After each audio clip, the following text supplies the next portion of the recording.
Seiring bertambahnya waktu, tubuh manusia pun mengalami yang namanya penuaan. Tubuh pun organ-organnya mengalami fungsi penurunan. Nah, tersedak sering dialami oleh lansia baik disadari ataupun tidak disadari. Dan bahkan bisa berakibat fatal yaitu kematian. Bagaimana penyebabnya dan cara mengatasinya? Simak bincang sehat saya Dr. Ekles bersama Dr. Hamidah, spesialis THTKL di episode kali ini.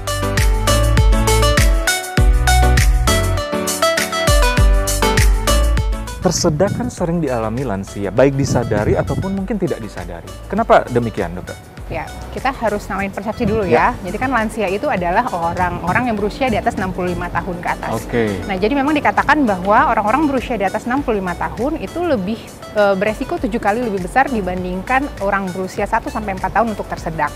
Nah, memang kalau misalnya tersedak ini sebenarnya kan adalah suatu kondisi di mana terjadi ketidakmampuan kita untuk bernafas. Nah, itu disebabkan karena adanya sumbatan di daerah tenggorokan kita. Tenggorokan itu ya? Ya, betul. Nah, jadi penyebabnya biasanya memang ada karena makanan, ataupun benda asing, ataupun misalnya dengan liur kita sendiri. Nah, bedanya pada lansia itu adalah terjadi produksi lendir atau saliva itu lebih berkurang dibandingkan dewasa muda.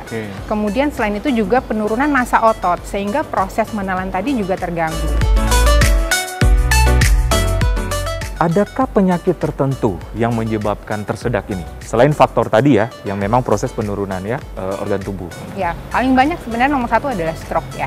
Jadi memang kan pada rata-rata nih orang-orang lansia tuh pernah terkena stroke misalnya gitu. Jadi dikatakan 1 dari 3 orang yang mengalami stroke itu biasanya ada keluhan gangguan menelan yang akhirnya memberikan keluhan si pasien tersebut bisa tersedak. Nah, kemudian yang kedua itu adalah Parkinson.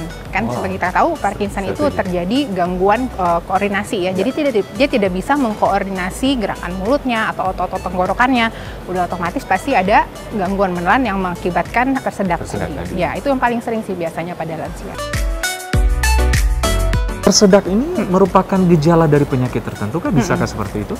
Ya, tentu saja bisa. Jadi normalnya memang semua orang pasti mengalami tersedak. Itu emang secara alami seperti fisiologis. Secara alami ada ya? Ada. Jadi kalau misalnya Dr. Ekles nih makan buru-buru sambil ngobrol, pernah dong tersedak. Ya kan? Bukan karena penuaan ya? Bukan langsung berarti aduh ada kenapa-napa nih gitu ya. Jadi memang ada respon badan kita memang seperti itu.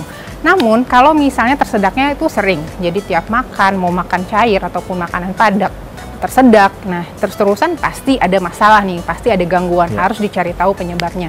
Yang paling sering biasanya nih, kalau misalnya orang sering tersedak itu, tersedak liur ya misalnya, ada kondisi misalnya asam lambungnya balik nih, naik ke atas, naik ke tenggorokan. Nah, kan sifatnya asam, sudah otomatis produksi liur kita akan lebih banyak untuk menetralisir si asam tersebut tadi, ya. Pada lansia yang memang secara fisiologisnya memang udah ada penurunan kerjanya nih, itu akan lebih gampang mudah tersedak. Atau misalnya paparan asam lambung tadi membuat ada struktur di esofagus, saluran cerna bawah kita, jadi menyempit.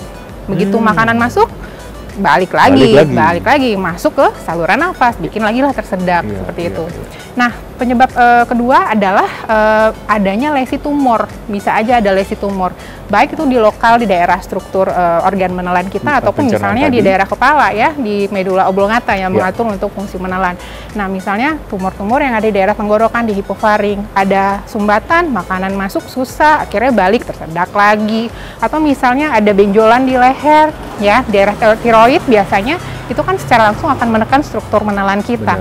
Nah, itu akan mengganggu juga. Kemudian yang ketiga, adanya gangguan neurologis, yaitu seperti tadi ada penyakit stroke, Parkinson, itu bisa menyebabkan tersedak tadi. Dan satu lagi ada juga kondisi misalnya kan kalau lansia itu udah berbagai macam penyakit ya, kadang-kadang berbagai macam obat juga yang udah diminum.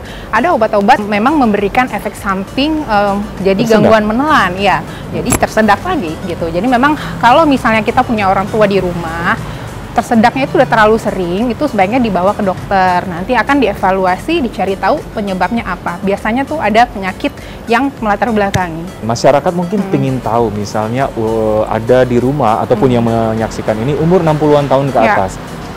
Tanda awas sering tersedaknya misalnya sewaktu makan harus tersedak, itu udah tanda awas nggak, dokter?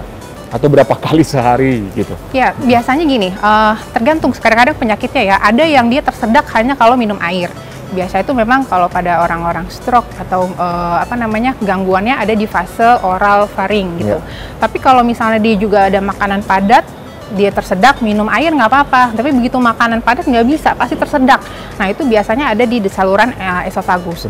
Tapi kalau dua-duanya terus ditanya perkembangan perjalanan penyakitnya perlahan tapi makin lama makin berat, hati-hati, kemungkinan bisa saja di situ ada tumor. Jadi memang kalau sekali-sekali memang dilihat kondisinya dia lagi makan terburu-buru tersedak, ya sudah tidak apa-apa.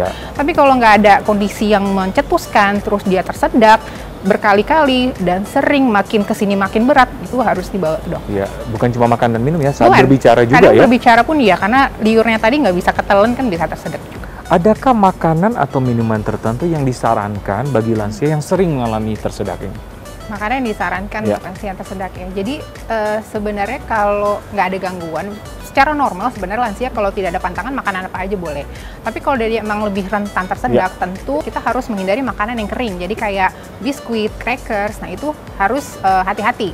Karena kan memang tadi udah dijelaskan produksi saliva itu akan lebih berkurang daripada dewasa muda. Jadi kalau makanan kering itu pun dia akan lebih sulit untuk mengunyah. Jadi harus bantu didorong dengan air. Atau misalnya makanan yang mungkin potongannya agak besar, itu juga hati-hati. Keselak kalau misalnya bisa dibatukin, alhamdulillah. Tapi kalau totally ngeblok, itu nggak bisa nafas kan, kasihan. Jadi makanan-makanan seperti itu sih yang harus diperhatikan. Apa sih tips untuk mengatasi tersedak ini? Oke, pada lansia ya? Iya, pada lansia. Sebenarnya bisa juga sih untuk dewasa muda, cuman kita sini ke lansia. Jadi yang pertama adalah karena lansia tadi udah berbagai macam proses aging tadi, udah pasti kita harus jaga. Jadi kalau punya orang tua harus dijaga nih, lagi makan, bikin supaya fokus. Jadi jangan terlalu banyak distraksi. Misalnya jangan ada televisi atau diajakin bicara. Supaya benar-benar fokus makannya. Kemudian yang kedua, posisi duduk tegak, sebisa mungkin tegak. Tegak ya? Tegak, duduk tegak. Tapi kalau misal tidak memungkinkan tegak, misalnya hanya bisa tirah baring, mungkin tempat tidur bisa agak sedikit ditinggikan. Jadi itu mencegah supaya tidak tersedak. Kemudian yang ketiga, makannya perlahan, jangan buru-buru. Gitu, jangan usah buru-buru, makan perlahan dengan potongannya lebih kecil. Jadi small bites, jangan yang gede-gede. Gitu akan lebih mempermudah proses menelan. Orang-orang tua dulu kan suka bilang ke kita nih, makannya jangan sedikit-sedikit ngunyahnya, jadi harus banyak, 32 kali. Itu memang benar adanya. Jadi memang standarnya rata-rata ada 32 kali, tapi balik lagi konsistensi makanannya. Kalau misalnya emang udah lunak ya nggak terlalu sering-sering juga. Jadi harus mengunyah secara optimal, jangan terburu-buru untuk langsung ditelan. Tips berikutnya adalah kalau misalnya ada orang yang kan kalau makan harus minum, ya. Jadi jangan pada saat makanannya masih di dalam terus ambil minum langsung telan. Kan secara pasif terdorong ke belakang, itu juga beresiko tersedak untuk orang tua. Jadi bergantian. Jadi makan, dikunyah, ditelan, pelan-pelan, udah ditelan, 2-3 kali ternyata nggak masuk, baru ambil air, baru diminum. Jadi jangan berbarengan, sebaiknya bergantian. Nah kemudian yang terakhir, misalnya ada orang-orang lansia yang memang susah nih, udah bener cara makan segala macam, udah bener tapi masih tersedak. Nah ada posisi namanya cintak. Jadi pada saat menelan dibantu dagunya ketemu sama dada, jadi agak begini. Pada saat menelan itu akan mendorong si epiglotis tadi agak ke belakang, jadi tilt ke belakang. Nah itu akan mempermudah proses menelan tadi. Jadi pada saat dia makan gini, tapi pada waktu menelan posisinya seperti ini. Agak sedikit tunduk, dia akan lebih gampang untuk masuk makanannya.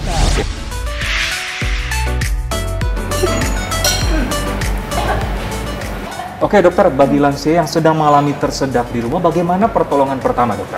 Oke, yang pertama kita langsung berdiri di sampingnya ya, posisi langsung dicondongkan ke depan dan kita tepuk-tepuk di belakangnya sampai 5 kali. Ya, 5 kali ya? Coba sampai ini akan membantu mendorong makanannya keluar. Udah sampai 5 kali, kalau masih belum bisa, nah baru kita lakukan Heimlich manuver. Jadi berdiri. Disuruh berdiri ya dokter? Ya, dibantu berdiri, dibantu berdiri. Posisi kita dari belakang, jadi tangan dirangkul dari belakang seperti ini, satu tangan mengepal, satu dipegang seperti ini ya. Jadi posisi di ulu hati. Nah ini pada saat ini badan agak condong ke depan, lalu kita tekan ke belakang seperti itu. 5 kali. 5 kali juga ya? Diusahain terus sampai keluar makanan.